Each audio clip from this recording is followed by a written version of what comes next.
Just Business with Steve Thomas and John Worrell. And now, here's your host, Chris Leary.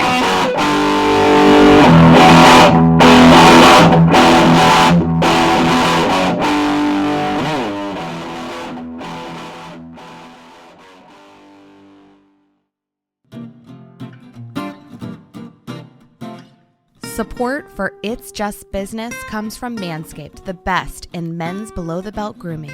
Manscaped offers precision-engineered tools for your family jewels. Ready or not, the holidays are here.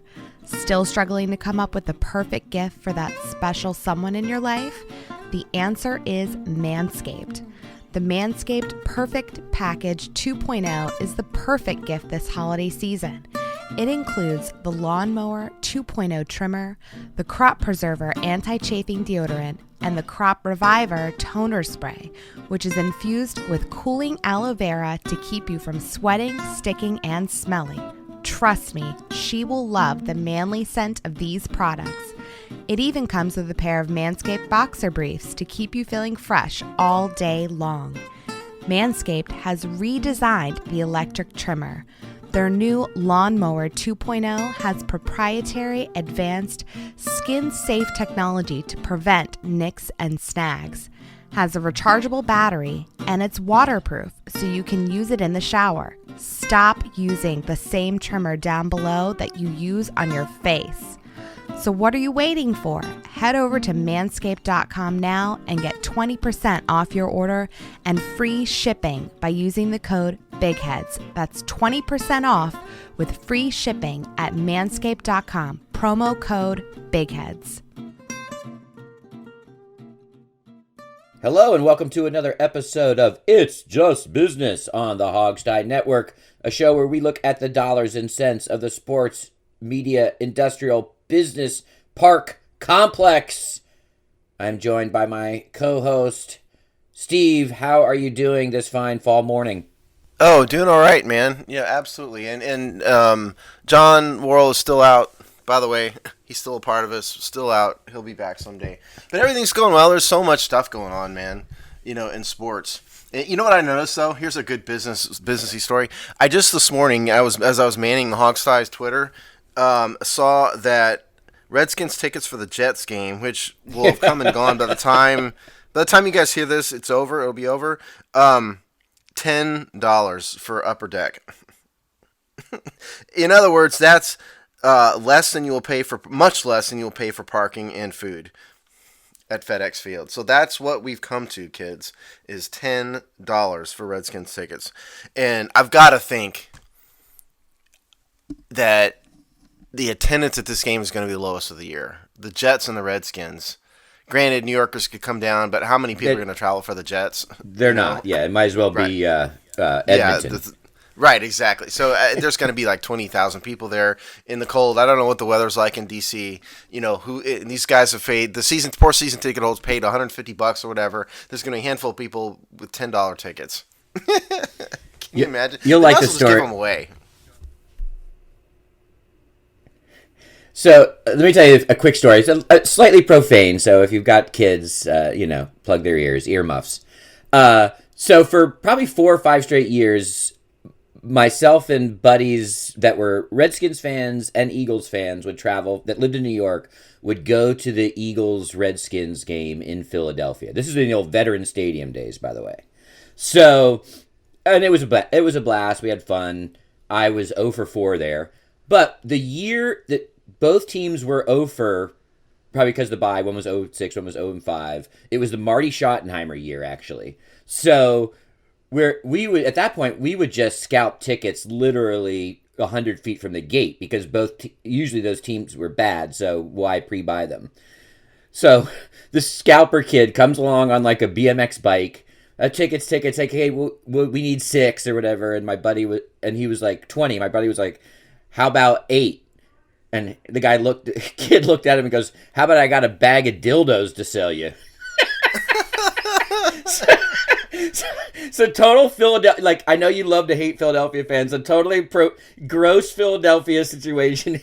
Hey, buddy, how about I got a bag of dildos to sell you? Yeah, that's still got in for under $10. That's the most Philadelphia thing I've ever heard. It truly is. And I don't know. I've been to a lot of stadiums, and I have specifically avoided Philadelphia because the people are just so ugly. I don't want to be around them, and that's the real reason. So, that's the most Philadelphia thing ever. Good Lord. One of my most proud moments or things as a sports fan, and specifically a Washington Redskins fan, is that I went and wore the colors 4 times into Veterans Stadium and never got punched in the face. Oh, you did? See, that's Yeah. an interesting point. Yeah, that's a Close. significant point. Close. I'm not saying there weren't moments where it was touch and go, but I did never take a fist to the face. So I don't know why do the people, I don't know what's in the water in Philadelphia, why these people are such awful human beings. There's no need for that. It's a football game. It's not a war. This is not like George Patton facing down the Germans. This is a football game that is entertainment. I just don't understand why those people are so awful. You could come into Washington, into D.C. and not have that happen. It's really only a handful. It's Philadelphia, maybe New York, but even New York is generally more decent than Philadelphia. I just don't understand it. That's why I make fun of Philadelphia, because they're subhuman, creatures who live there. So we always had fun. So I have to say that. No, but yeah, it was definitely a wild scene. And we were in that, like, I think it's the 400. Well, this is Veterans Stadium, but they had one section that was like extra, and not every time, but a few times we were close enough to that section for it to be pretty nerve-wracking for 3 hours. Well, at least you had your boys with you, though. So I mean, you had enough people. We did run as a little bit of a pack. So yeah, it was definitely interesting. I mean, there was the only stadium, I think maybe still then ever, that had a municipal jail in the stadium, for heaven's sakes. Oh, they had a judge. It wasn't just a jail. You were going to get arraigned right in the basement of the stadium. That is amazing. It's just Philadelphia. It's like, what do you do with animals who need to be prosecuted? There you go.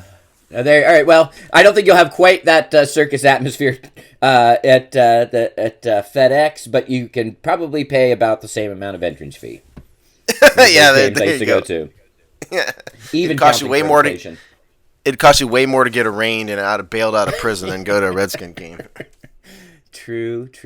Yes, that should be an ugly sight. All right, so as we transition to other ugly sights in the National Football League, we had some on-the-field fisticuffs, or I don't know, weapon, assault with a deadly weapon, I guess, with, I'm sure all of you know by now, the brouhaha, the Donnybrook that broke out just at the tail end, right in the final seconds of the Steelers-Browns Fox NFL Thursday Night Football broadcasts, and lots of fallout. Funny side note, I think both Steve and I decided that, in the final seconds of a game, late, heading into a work night, probably didn't deserve our eyeballs, and then both clicked the TV off probably literal seconds before this broke out.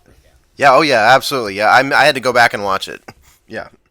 Yeah, me too. In fact, I was still on my laptop, because that's how I consume stuff at this point. And so I was checking email or doing something mundane, and then I saw these, like, pop-ups, like, full brawl to end game. I'm like, what? I just, like, it's 90 seconds ago. Yeah, I had a kid come down and say, "Did you see the fight?" I said, "No. What are you talking about?" And Myles Garrett, swung a helmet, at Mason Rudolph and missed all of it. Yeah, I had to go back and watch it. So let's get into the fallout. We can probably share some of our opinions within that, but the fallout has been fairly swift, at least when it comes to Myles Garrett, who at least is the most egregious of the perpetrators.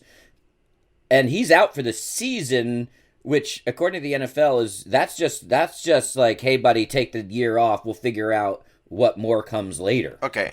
Well, what happened to him is he got an indefinite suspension, which has happened before, in other contexts. And what that means, and the sentence basically was out for the season, including the playoffs, however far the Browns go, if anywhere. And then then he can apply for reinstatement next season, which means he's going to be back, but he's going to have to go grovel before Roger Goodell. That's what it means.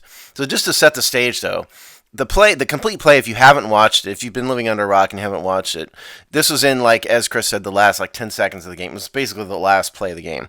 And Rudolph drops back, dumps the ball off to a running back on a flat pass, and then Garrett hits him. And then Garrett should have been flagged on the initial play. I mean, Garrett takes Rudolph to the ground, kind of spins him, and they land when none of that was necessary. And so then Rudolph takes offense to that, grabs his helmet, doesn't pull the helmet off, but grabs the helmet and looks like he's trying to, like, wrestle the helmet off. What Rudolph was thinking, God only knows. But that's what happened. And so then Maurice Pouncey and one other Steelers lineman are right there. They're trying to separate him. Everybody gets up, and Garrett starts to walk away. Rudolph with no Garrett rips Rudolph's helmet off and starts to walk away. Rudolph goes after him, and then Garrett swings the helmet tomahawk style at Rudolph's head, connects, miraculously doesn't put Rudolph out, and then it goes from there. Maurice Pouncey goes after Garrett, kicks him in the head, punches him in the face, and it goes from there. So that's kind of what happened. And so the punishments that we know of now, like we said, Garrett gets an indefinite suspension, mandatory through the end of this year. What's the name of the Browns, the Steeler lineman that hit Rudolph in the back, starts with an O. It's giving me right. He got a game. So Maurice Pouncey got 3. So that's the stage. So, Chris, your thoughts. I've got tons, and I did some research, but let's get your thoughts right up front. I mean, my initial response to this, or even something, that you start to think about a historical precedents, the Malice in the Palace, et cetera, right? I mean, different circumstances, but these were the emotion, and let's be honest, the controlled violence of these sports, even a sport like basketball. Am I surprised when this boils over? No, I'm actually surprised this doesn't happen to a far greater degree, considering that these people are putting themselves, especially in football, in basically a minor car wreck on each snap of the ball. So at first I'm like, huge amped up men at the end of an emotional game, violent sparks, surprised very little. So I find the reaction to it a little, it's just like everything in our culture, a little outsized for what the actual realities are. That said, I think that the punishments are completely appropriate. Just because this stuff does happen, the reason why we don't see it happen nearly as much is because you have to be definitive and have really hard consequences. That's those kinds of hard rules are the only thing that keeps this from happening, every other play. So it all makes sense to me. I personally would caution people against going too deep into how he should be prosecuted, et cetera, et cetera. We very rarely see that in any of the sports. So, and I don't think we'll see some of it here. I know that Rudolph's legal team was saber rattling a little bit, that lawsuits are still on the table, et cetera, et cetera. So, but it was a bad look, and it for Garrett, it's gonna join that kind of hall of shame with our boy Alan Hainsworth and a couple other situations where whether it's spitting or kicking to the head or whatever, it goes into that realm, and he joins that club. Yeah, it's like no matter what Garrett does for the rest of his life, he's going to be the guy that bonked Mason Rudolph with a helmet.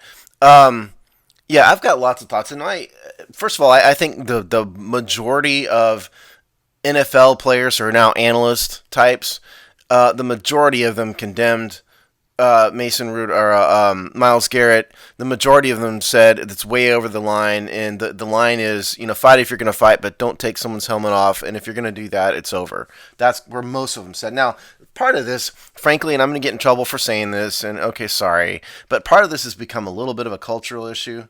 I don't know if we want to go down that road, but I think there's a part, Mason Rudolph's a white guy from the South, and part of that, I think, is people are sort of subconsciously, that's kind of subconsciously an issue. Myles Garrett is black. And I think there's been a couple people have kind of gone down that road. But okay, so first, number one, it wasn't Mason Rudolph's legal team that said this. It was Mason Rudolph's agent who said we're keeping our options open. Okay, he's not going to. He may be a lawyer, but he's not going to sue anybody. So there's two parts. Let's just address the criminal part. There's very, very little precedent in American jurisprudence about lawsuits stemming from on the field or on the ice or on the court fights. There's one or two hockey lawsuits out there. The only one I can think of is minor league, and that's really it. I can't think of one. I'm not aware of one from a football field. That's number one. The real reason is the courts don't want to get involved in on the field stuff that is legislated. That's sort of part of a game. And so if you're going to go down the criminal road with this, I think the argument is the play was over. This is well beyond the scope of a football game. He's swinging. You would have to argue if you're a prosecutor. He's swinging a deadly weapon. He's swinging a helmet that weighs. What I'm told, I've never held an NFL helmet. I'm told it weighs like 6 pounds. So you're swinging a 6-pound brick basically at somebody's head. That's a deadly weapon. It had nothing to do with the game whatsoever. That is assault. Now, if you look at the Ohio criminal law, which I did, there's simple assault. There's something called aggravated assault, and then there's felonious assault. Felonious assault is the most serious. It's a second-degree felony, and basically, what it boils down to for felonious assault and ag assault, which are both felonies, it boils down to is would the prosecutor be willing to argue successfully that a helmet is a deadly weapon? Unknown. There's really no case law on that whatsoever. You'd have to look at cases like guys swinging a bat or like a steel rod or something. That's kind of where you'd have to go with it. But Mason Rudolph would have to file a complaint first, because the prosecutors aren't looking into it. The police rather are not looking into it.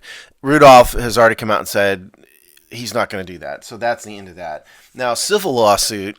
You could file a civil. I think Rudolph could file a case. That's an assault case in civil court. The problem is he didn't have any damages. That's the problem. Okay. Garrett hit him with arguably a deadly weapon. The problem is he wasn't really hurt.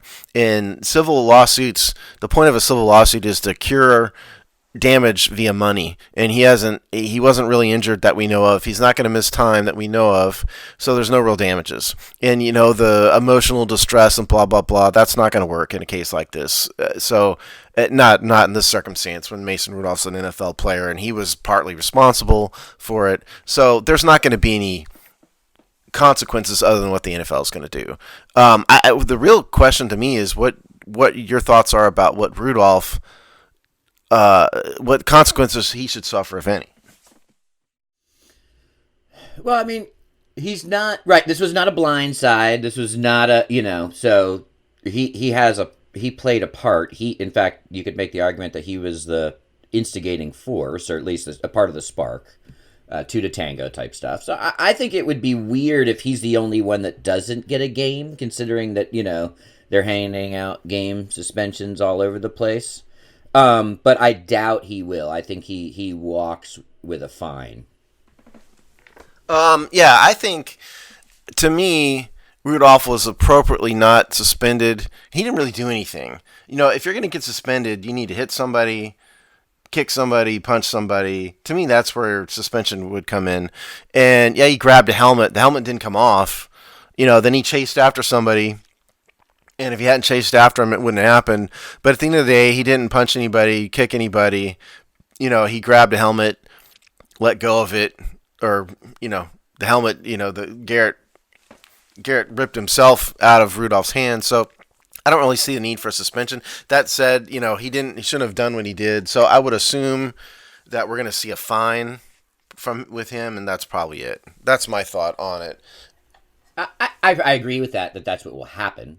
I have no real strong opinion either way, honestly. And I'm sure people made the observation, and that, as you mentioned, and it's as much on the optics as it is in the reality. Around the social implications, or black versus white, just to be base about it. But Right. And I'm sure some of that will be kicked up, but it's almost like one's black, one's white. Some of that's going to get mentioned regardless of the details, the facts, or the outcomes. So that is what it is. I just sort of put that on the side.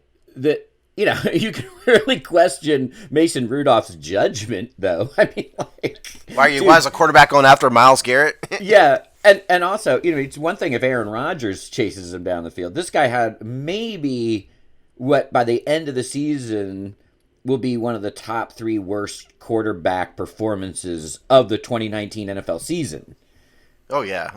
So, you just dude, what are you doing? So, and there's a little bit of the kind of barking chihuahua against, going up against a bigger dog kind of optics to it as well. That's just kind of hysterical. And since we spent 3 hours questioning Mason Rudolph's judgment about all things having to do on the field, this one fits nicely into that narrative. Oh yeah. I mean, I can understand why he was mad. The original hit was inappropriate. The original hit was flag worthy and should have been flagged. I guess it wasn't, but it should have been. And I can kind of understand. And he kind of sort of got, Garrett kind of flipped him around, and I understand why he was mad. But the idea of him going after Myles Garrett, ridiculous. He should have let his offensive lineman do it for him. It's just silly. My initial original thought when I saw this happen, which again was 5 minutes after it happened, was Myles Garrett needs to never play football again. That was my original thought. It's just I think he could have killed the guy. Honestly, could have killed the guy. If you hit somebody at the right spot, we could have seen Mason Rudolph with a split skull bleeding out on the field live. If the very worst had happened. I think it's far worse than what Albert Haynesworth did, which is really the only comp I could think of in NFL history in modern times. For those of you who don't remember, this goes back to 2006. Albert Haynesworth is getting worn out by what's his first name, Garrod, the Cowboys offensive lineman. Yeah, and at the end of the game, toward the end of the game, Frank Haynesworth gets frustrated, rips off his helmet when they're kind of in a scrum, and when he stands up, he steps on Garrod's head and puts a big cut in his head. That's about and he got 5 games for that. Again, that was in 2006. That's about the closest comp I could find. It's a completely different game today in terms of discipline and whatnot. It's not surprising that Garrett got a lot more than that, and what he did was a lot more dangerous. Garrod wasn't going to die with that. Mason Rudolph could have been killed again under the wrong under horrible circumstances. So the interesting part is the NFL acted so fast. The NFL does not usually act fast. That's what I think is another discussion point here. It's the NFL is just they so blatantly chase public opinion sometimes. I just find it funny. You probably 90% of the public and the media are come out strongly vehemently against what Garrett did. And so the NFL feels comfortable in the very next morning suspending him indefinitely. Now if it had been other circumstances and the opinions were mixed, I bet you the NFL wouldn't have done what they did. That's what I find funny. They're not really. I think they're almost less concerned with punishing the people and more concerned with the optics of the punishment. That's what I find funny. Well, yes, yeah, I would. I definitely raised an eyebrow when I said we've already gotten a suspension been handed down. So I agree there. I think what you said about the NFL players commenting really is interesting, and even speaks a little bit to maybe the NFL speed and their punishment. There is a very stark difference between helmet on and helmet off, and that's kind of always been the case. But I think obviously in the concussion sensitivity era, that's even more the case. But helmets on, everyone's skull is protected, even from punches and even from the extracurriculars and whatnot. But it is almost like a moment when the helmet comes off that we're supposed, it's like freeze. And I think that, so there is kind of golden rule that I think he violated, and it would have been violated even with a punch to a helmetless head. So you add, you kind of double down on it with the weapon part of it. And there is a kind of code that is an NFL code, like helmet on, kind of, fight to the end. Helmet off, it's sort of a freeze moment, and that's for the collective good, right? The reason the players respect that mostly is because it's their head too. So there's kind of a collective consciousness about that. So I think that's a big part of it: the helmet on, helmet off. Now, I don't know if you know the history of this, but there's a history behind the helmet rule. The NFL's helmet rule says that the helmet cannot be used as a weapon, and then if it is used as a weapon, it's an automatic ejection. That's the rule, and the rule goes back to Lyle Alzado in the 70s. Lyle Alzado ripped somebody's helmet off and then threw it at him. And missed, didn't hit anybody, but threw a helmet. And after that, the NFL went, whoa, we can't have this. And so that's where the helmet rule came in. Now, the only other time this has ever happened is Richie Incognito ripped a helmet off and swung a helmet at somebody and missed. Thankfully, did not hit him. So this is the only incident, I think, in NFL history, dating back to the 60s at least, where somebody hit somebody else with a helmet. And I think that was the visceral reaction was, oh my God, he actually hit him. But the rule goes back to Lyle Alzado. It was called for years the Lyle Alzado rule. Yeah. Now the other issue to this is Maurkice Pouncey. So after Garrett hits Rudolph, and then Rudolph gets hit in the back by the other Rounds player, whose name I can't pronounce. Pouncey immediately goes after Garrett and his teammate. They take him to the ground. Pouncey kicks him in the head, punches him. I think he had to know he was going to get suspended for that. But, he did what he had to. In my perspective, he did what he had to do. I don't see how you could stand for that. I don't see how you could look your teammates in the face and your coaches in the face if you didn't go after Garrett immediately, even knowing you're going to get suspended. So I don't blame him for that. I think if Pouncey could probably appeal this and probably is going to get it reduced. Now, okay, so the discipline comes under Article 46 of the CBA, and the NFL can basically do whatever they want. There's not really a list that says if you swing a helmet, you get this. If you punch somebody, you get this. It's really at the NFL's discretion. Garrett does have the right to appeal his suspension also. He could do that, and if he does that, he'll get a hearing, basically an appeal hearing, and argue his case. I don't see how he could possibly win his appeal, but he has the right to do it, so we'll see. But Pouncey, I think, should appeal, probably will appeal, and probably will get his 3-game suspension reduced. Yeah, the retaliatory moves should definitely be suspended within, those players should face suspensions within the rules. But from sort of like a judging of moral character and choice, I think there's a lot, it's a lot different scenario. And players protecting other players is part of the culture and generally respected by fans and within the league as well. There's 2 contextual pieces that I think are important, which speak to some bigger issues. One, you're exactly right in terms of the initial hit to the quarterback was illegal and dumb. And this has been and part of the reason Garrett's getting judged now, even a little bit extra harshly, is because this is his rep.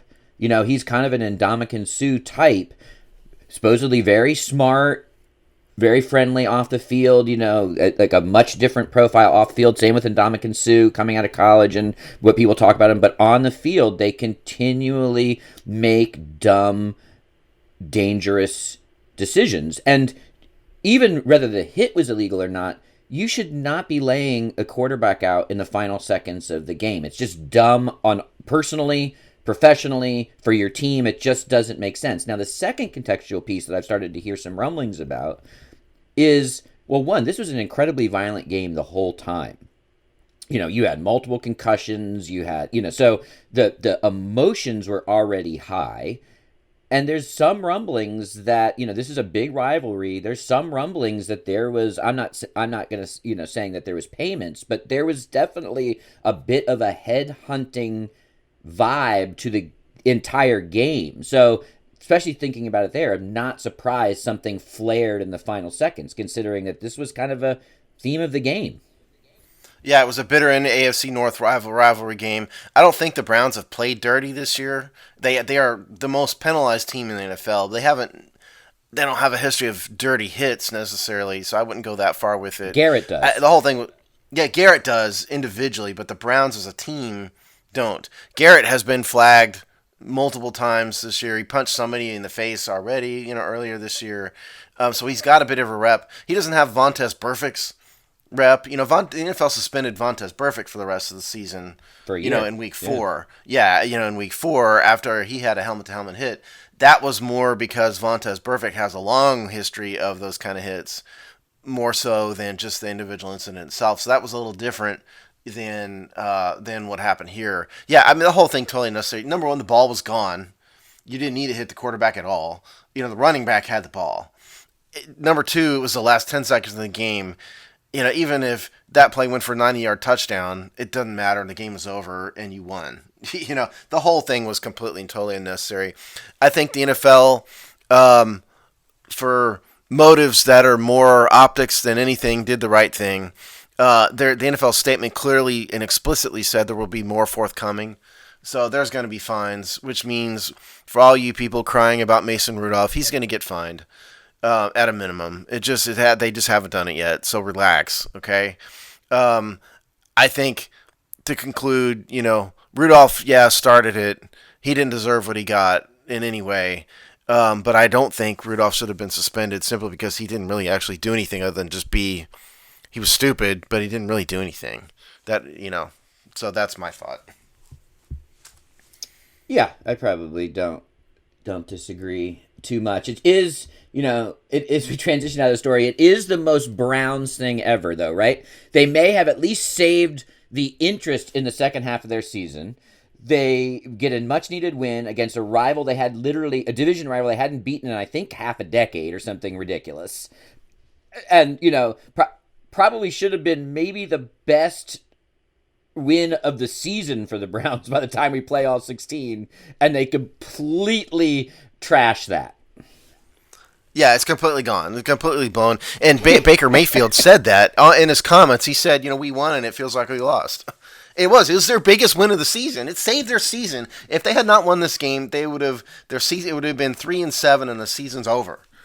And instead they kept their season alive and they just totally ruined it. So yeah, it's the most Browns thing ever for sure.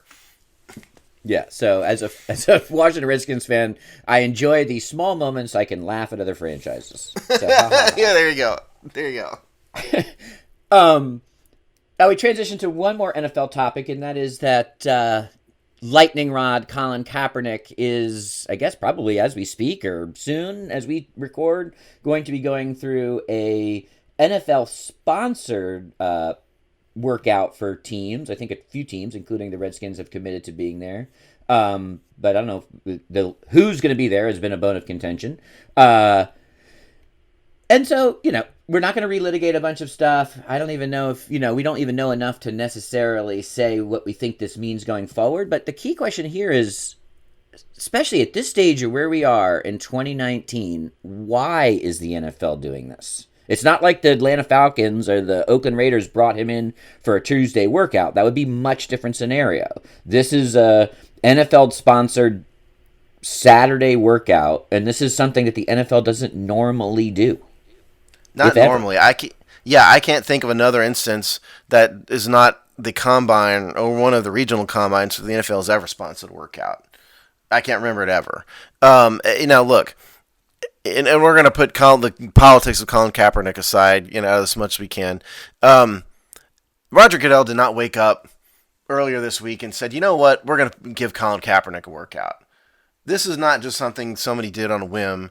It wouldn't surprise me if this was a condition of the settlement, of the Colin Kaepernick grievance. We will never know that because it's confidential. The teams have a confidentiality agreement that they have to obey, so we will never know that. If it's not, I think if you want to, absent a requirement of the settlement agreement, the only thing I can really think of as why this is happening is that the NFL may just want to give teams an easy way to see this guy work out and not get criticized for it. Because if, the Washington Redskins bring Colin Kaepernick in, people like me are going to criticize him for doing it. And this way, everybody can go watch the guy. The NFL is the one that takes the heat. No team is going to take the heat for it, and they can watch him work out. Now, number one, it's on a Saturday, which is a very weird day to do a workout because teams are traveling on a Saturday. They're doing game prep. The day they usually do this stuff is on a Tuesday. So the fact that it's on a Saturday tells me it's not that serious, to be perfectly honest with you. And so to me, this is a bit more of optics than reality. When the NFL is sponsoring a workout, it's in Indianapolis and it's on a Saturday. That means this is just for optics more than anything else. I can't imagine anybody would sign him this year. It's week 11. This may just be something that for next year. I don't think this work. Put it this way: I don't think this workout is what's going to either get Colin Kaepernick signed or not signed. I guess that's my point. But the NFL is definitely doing this for some reason other than just they feel like giving Colin Kaepernick a workout. There's a lot more to it that we just don't know. Oh, I think that's sort of even not debatable. I think. I think the simplest answer usually is closest to the one, which would be that this is some kind of pre-negotiated settlement, piece of the settlement. And, they're going to, both sides will continue to deny it. And that's as much legal binding as anything else. So I still think probably if you dug around or 20 years it comes out or whatever, that kind of most logical, most basic explanation is either all of or most of the truth. But I also really like the optics piece. I do agree it gives teams cover, right? It says the NFL will do it. No team has to, kind of put their neck out there. And we're at the part of the season, which has been the narrative for, I guess he's been out of the league for 3 playing years, or this is the 3rd one or something along those lines, where quarterbacks are dropping like flies. He is arguably better than a majority of the guys that are going to get signed or who are starting from circumstance, especially when you consider that the offenses in the league have gone the direction of the one that he and Greg Roman and the 49ers were actually, in the forefront of when he, pre-kneeling. So you factor those two things in, it's inarguable. So I think that strengthens the case that this is the NFL. Listen, okay, the quarterbacks are going to start dropping. We'll sponsor We'll sponsor a workout. It'll, that kind of helps us answer we gave him a look. People could, So I agree. It's probably a combination of both, but either optics or requirement are the only explanations that work. Yeah, and I don't know if I'd agree that it's inarguable he's better. Colin Kaepernick at his peak 5 years ago, for sure better. Colin Kaepernick did not play well in his last 2 seasons at all. He got benched and replaced, and now he hasn't played for 3 years. So I don't know how inarguable it is that he's better than, pick your backup, Colt McCoy or whatever. I don't know. Come on. This is a fun football argument, but, the Mark Sanchez 3 years. last year is your best example. Well, Mark Sanchez was never as good as Kaepernick at his peak. I don't know. I'm just saying – nobody sits out 3 years and comes back and plays. That's one of my point. I can't think of another player. Michael Vick was close. Michael Vick was 2.5. Michael Vick was a Hall of Fame talent. I don't know. I haven't seen Kaepernick play. I'm not saying he isn't. I'm just saying I don't think it is as inarguable as you're saying, simply because he wasn't very good in his last 2 years and he hadn't played in 3 years. And so I think teams who want to sign him would need to see him. I actually think a workout in this case is probably mandatory. If you're thinking about signing Colin Kaepernick, I would definitely want to see him work out because we haven't seen him in forever. Oh, yeah, of course. No, of course. You do your football due diligence for sure. That's not my argument. My point is, and I'm not even, it's actually a fun football argument, but but the optics that he may be better than the trash that's going to start showing up on the field and on rosters is why the NFL wants to say, hey, we gave teams a chance to work him out. Apparently he's not. Yeah. Yeah, it's just very odd, and it's clearly an optics thing. Line up on the debate however you want to debate it, it's fine with me.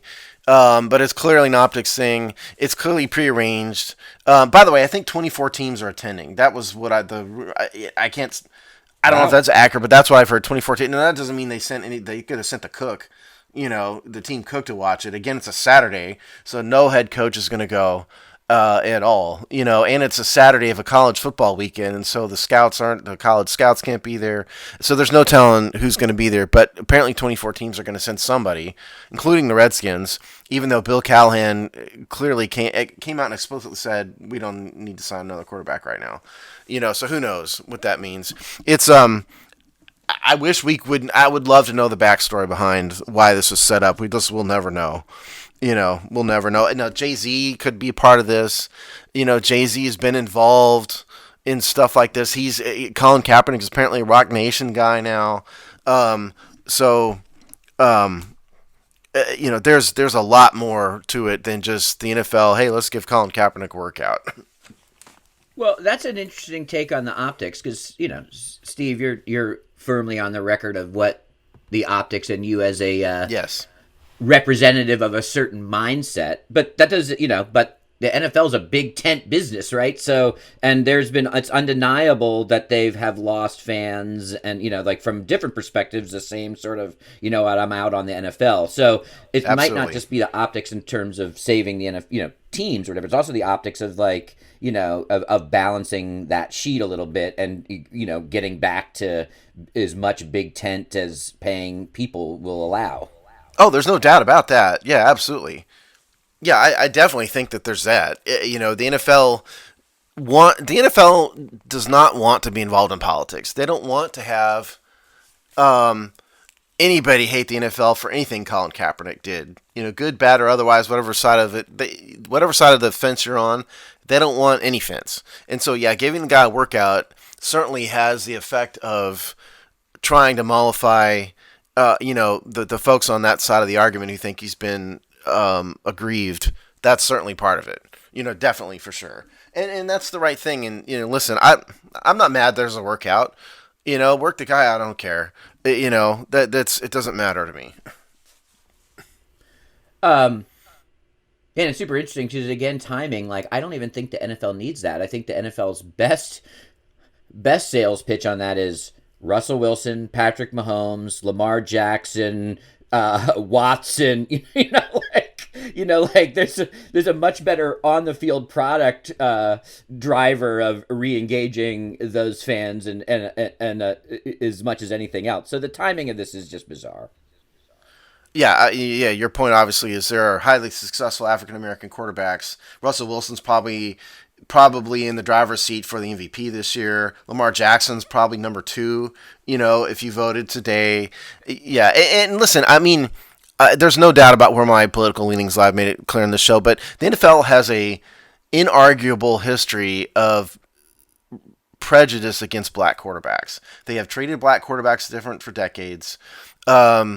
Even Lamar Jackson, you had guys like Gil Brandt saying he was a running back. And, you didn't hear that about Johnny Manziel, for example. Johnny Manziel was much less. I watched the film of both these guys, and Johnny Manziel was much less of an NFL prospect always than Lamar Jackson. Always. And nobody said Johnny Manziel should have been a running back. They all said it about Lamar Jackson. And it's because the old school mentality of the NFL looks at black quarterbacks differently. And if you are conservative and you think that's not true, you're just flat out wrong. And so I understand why people get a bit up in arms. I was up in arms when I heard that about Lamar Jackson, for example. So I kind of understand it. But yeah, I mean, the truth is, it's gotten better. There are a lot of black quarterbacks in the NFL doing well. And I would argue that, by the way, that Deshaun Watson really is more of a pocket passer. He's more of a traditional quarterback, I think, than those other guys. He doesn't run as much, and that's a good thing. So, bringing everybody in by working out Colin Kaepernick, fine. I mean, if they sign him, I'm not going to support it, but that's just my view. But the idea of, just conclude, the idea of looking at finally coming into the 21st century and looking at quarterbacks without a racial lens is an absolute win for the world. Yes, for sure. And Lamar Jackson's probably the most much-watched thing in the NFL right now. Yeah. Yeah, definitely. I watched the majority of that Bengals-Ravens game on my DirecTV app, just purely to watch him play. All right, so we're going to move out of the world of the paid professionals and into the unpaid professionals. See what I did there? And talk about the NCAA and a couple really interesting stories that are just interesting in of themselves, and they also really do signify this drip drip, the volume of the drip drip of the NCAA being on an assault on all fronts, and really starting to crack. So, Steve, why don't you give us the Ohio football one? Okay, so Ohio State has a defensive end, Chase Young, who is in the running to be the number one draft pick in the 2020 NFL draft. Edge rusher, pass rusher. He got in a bit of trouble with the NCAA rules because he apparently accepted a loan from a friend to bring his girlfriend to the Rose Bowl, I believe last year. And so the NCAA said, hey, this is a violation of the rules. We need to investigate this. And Ohio State immediately offered to sit him for the next 2 games. Now, you're naive and dumb if you don't understand that they volunteered to sit him for Rutgers in Maryland, not for the Big Ten championship game and the playoffs, of course. So they picked the easiest point in time in the year because Rutgers and Maryland are both horrible. They don't really need Chase Young to win those games. And so there's definitely a cynical, calculated part of this. You could argue that it's even better. Young will be healthy and rested by the time those games come up. So it's almost better for Ohio State that he doesn't play. But that's what and what Young did is apparently borrow money from a friend that he claims he has subsequently repaid to bring his girlfriend out. Now, I would also wonder where Young got the money to repay the loan. Then maybe that's the next question that needs to be asked. Look and see if, some booster's pocket is a little bit lighter. But that's the Ohio State part of it. You want me to go into the other one, or? I can do that. So the Memphis basketball, University of Memphis basketball team, which is, a decent program, not a bottom feeder, but also not a regular participant in the NCAA tournament, but is now coached by Penny Hardaway, obviously former NBA star Penny Hardaway. And so they are doing better. They have a marquee coach. This is a coach who can sit in the living room and recruit better than probably a lot of other coaches and recruiting teams simply on his name and his legend in basketball. And they had a recruit that Penny Hardaway, who it's debatable how you consider, if you consider him a booster for the University of Memphis. He helped with moving costs for James Wiseman.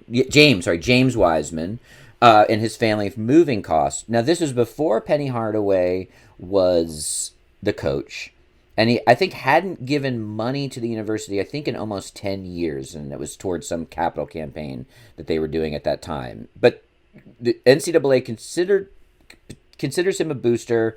They got in trouble with it. They weren't going to suspend him. Then they decided that they were. And for a while, what was interesting here was that the University of Memphis was just sort of saying, whatever. We're playing him. They have since backed off, and even a couple days ago, Penny Hardaway was very, they have a job. NCAA has a job to do. Rules are rules. It sucks. Wiseman's going to learn a valuable lesson. Never said I'm going to learn a valuable lesson in terms of giving any, but whatever. And now he is, I think, he's got to sit. I'm looking at what the exact sentences that kicks in. He's got to sit and understand that Wiseman is as good a basketball player as Chase Young is a football player, okay? This is not just a scrub. Wiseman is an elite top 10 draft pick type of player. He's the star of the team. It's so utterly ridiculous. Both of these situations are utterly ridiculous. Number one, what on earth is wrong with Chase Young borrowing money from somebody of his to fly his girlfriend out to the Rose Bowl? Who cares? Oh my God, who cares? It doesn't matter. And, the idea that Penny Hardaway, probably for, recruiting reasons, but Penny Hardaway helped a family move. Oh my God, that's just awful. Neither situation should be a violation of anything. Both are insane and ridiculous. I love the idea of Memphis going, screw the NCAA, we're going to play this guy anyway. And it was a bit disappointing. I was so excited for that. Yeah, they backed off because what would have happened is the NCAA would have gone back for sure and eventually wiped out the whole season, from the record books. So, because that's what they did to USC, for the Reggie Bush affair when the boosters or the agent was buying Reggie Bush's parents a house. All the national title they won got wiped out. This is just a more stupidity from the NCAA. Why don't you focus NCAA on the fact that the FBI is investigating coaches and players for corruption and worry less about whether Penny Hardaway helped some family move and gave them what to Penny Hardaway's chump change. This we're talking like it was like $11,000. It's nothing. It was 11,500. Yeah, it was before he was a coach. Before he was a coach at Memphis. It's before Wiseman was a player at Memphis. And this kid was a high schooler. And Hardaway, it's not even inarguable that Hardaway was a booster. It's just, I just can't express in greater terms how contemptuous I am of anything that the NCAA does anymore. Both situations are just ridiculous in my view. Well, I totally agree. The economics of big-time college athletics, and we're essentially, not exclusively, but essentially talking football and men's basketball. The economics in their ecosystem are so broken, bad, and dumb that all it does is force these kinds of situations.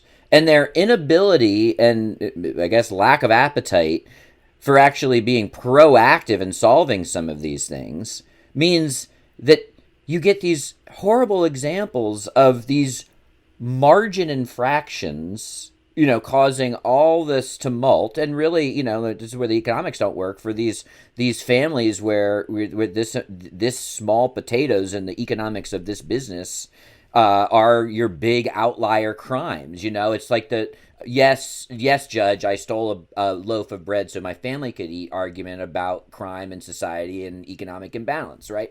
And I'm not even here to argue one side or the other. What I'm here to argue is that NCAA is so stupid about how bad its economics are that they open themselves up to this, and you almost, which is rare in today's society, are starting to have this unanimous agreement from a bunch of perspectives and vantage points that says the NCAA has got to go. The universities themselves, the athletes and the support and coaches around these athletes, the state and probably federal government. So the stupidity, the myopia, I don't think that's a word, but I kind of like it, of the NCAA is, their hubris is just so massive that at this point, it was something even a year ago I might not have said in the show. At this point, their hubris may make the NCAA a thing of the past within 10 years.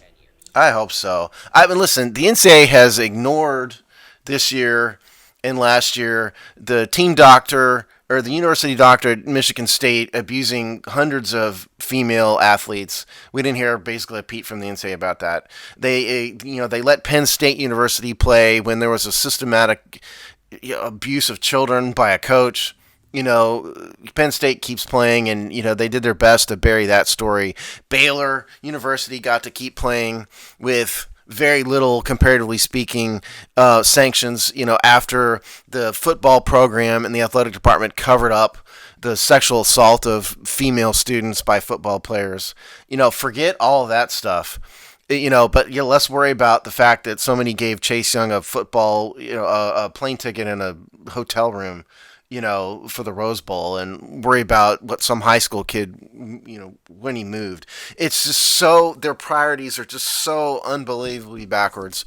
We're not worrying about, like I said, that the fact that Nike and Adidas are bribing coaches who are funneling money to students, excuse me, who are funneling money to basketball players. Not a peep about that. But for God's sakes, let's worry about Chase Young's girlfriend and the moving expenses of a poor family who Penny Hardaway helped out. who's not even involved in anything. Penny Hardaway is a graduate of Memphis, probably gives money to Memphis, but that's just such a problem because he's a booster. It's just the NCAA needs to go. I'm totally with you, and it's amazing when you and I agree on stuff like this. But the NCAA is not doing any good for anybody. It needs to be burned to the ground. There does need to be some sort of body governing collegiate amateur athletics. It's definitely not the NCAA, and I don't know where to start with it, but it's definitely not the NCAA. So. Yeah, and then when you look at, so you're fighting over here, which is probably what, a plane ticket from Ohio to wherever they played, like Rose Bowl's in California, right? It's in Southern California. Yeah. So you're talking about a couple $1,000s, right? No, not even. I buy plane tickets enough for work. You're probably talking $800. Maybe we need a hotel room for a you... week, right? Need a hotel room somewhere in LA, another $1,000 or whatever. And so you're talking about a couple $1,000s at most, right? Right. Let's even bump it up. Let's just say it's $5,000. That still doesn't even bring you in these two infractions to $20,000 combined. So when you come out, yes, combined. So and then you see the money that all of this system is generating. I mean, and it actually overstates the inequity. That's the hysterical part, right? Like, if you actually break some of that down, well, of course there's all kinds of rational arguments about why that revenue is generated and how, but when you can say, okay, so we're going to throw this is where we're penalizing and this is when we're not, and you're talking about fractions of a penny to the dollar. It's just like, do they not have a PR team? No, they don't. Obviously, they don't. I mean, understand that the NCAA basically exists to allow everybody to make millions and millions of dollars, but the athletes that are generating the revenue. That is the reason the NCAA exists. Money is the reason why Penn State still has a football team. Money is the reason why the bowl games exist. Money is the reason why Baylor still plays football. But when, we're going to worry about what we decide, $15,000 maybe, between these two kids. Yeah, that's probably... It's, that's $15,000 isn't even the size of Zion Williamson's bribe he got in high school. It's... but we can prattle on this show and on every show forever about this, and the bottom line is the NCAA is going to do nothing because they're just protecting themselves. Yeah, I just think they have a lot more enemies at the gate than they did even a couple years ago. When you're talking about state, federal government, at the top of the list, but that list is pretty long. There's a lot of people there with receipts looking to say, saying, hey, let's look into this a little bit. Yeah. And I just wish Memphis had played the kid anyway.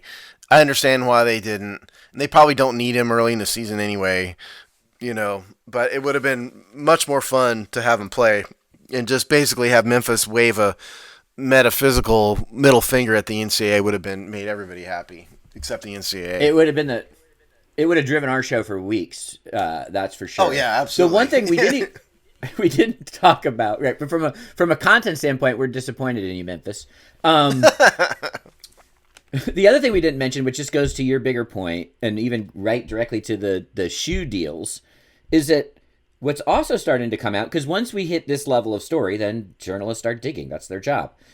There's now starting to be reports that some people believe that Jim Calipari, who's right in center, no, I guess he's involved in the shoe stuff a little bit, but not as much as Pitino, right? Right, yeah. Pitino was the guy who lost the job over it. Yeah.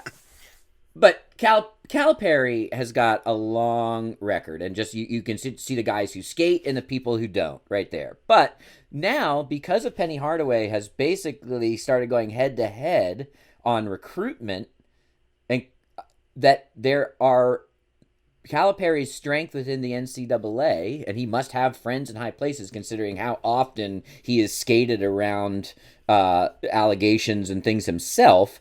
is actually, the backroom dealer that's looking, because they kind of went back. They kind of, they went back to having a suspension. So it was kind of a bit of a reversal on the NCAA's part. And many people are starting to say that Jim Calipari may be pulling strings, including there's a lawyer in Ohio that's advancing this, Richard Johnson. And if I'm looking at this article here, I can put the link in the show notes too, but this is SaturdayDownSouth.com. So basically a Southern regional sports website. And he says, I know how the NCAA works. Johnson told the Daily Helmsman on Thursday, the file was closed. They deal with hundreds of thousands of athlete certifications every year. Once the file is closed, it does not get reopened. That is, unless someone with a lot of power wants it to be reopened. There is no reason for this to be reopened unless someone wants it to be. My guess is that the University of Kentucky, they're the ones that hate the motive. I would bet my mother's house that Calipari has done way worse things than help some kid move. He helped three families move last season. Yeah, exactly. I mean, exactly. So it's just so cynical. I don't doubt it at all because Calipari does not want to compete with Penny Hardaway. Penny Hardaway may be one of the few people that Calipari, they both can walk into a living room and he would lose to Penny Hardaway in recruiting. One of the very few people. So Calipari would want to do whatever he can to minimize and hurt the University of Memphis. It's just another thing. It's just another reason that makes me hate college athletics to some extent. It's awful. Yes. So good. Well, I'm sure these stories or other NCAA malfeasance, ignorance, and hubris will pop up again in 2 weeks' time when we again get to talk about the business of sports. Steve, what Hogsty-related promos would you like to name? Okay, so we've got lots of good written content obviously out there, so check out the website, which is hogsty.com. Seasons of Discontent. It comes out every Monday during the football season. That is Rick Snyder. Rick Snyder newly from Sports Illustrated. He's now a Sports Illustrated writer. That is his show, his take on all things Washington sports and life. And then, of course, the flagship show, the Hogsty, which is where we commiserate over the sadness of the Washington Redskins twice a week during the football season. So check that out. All right, and you can find the show on It's Just Business Twitter. You find me at ChrisLarry33. We will be back in 2 weeks' time.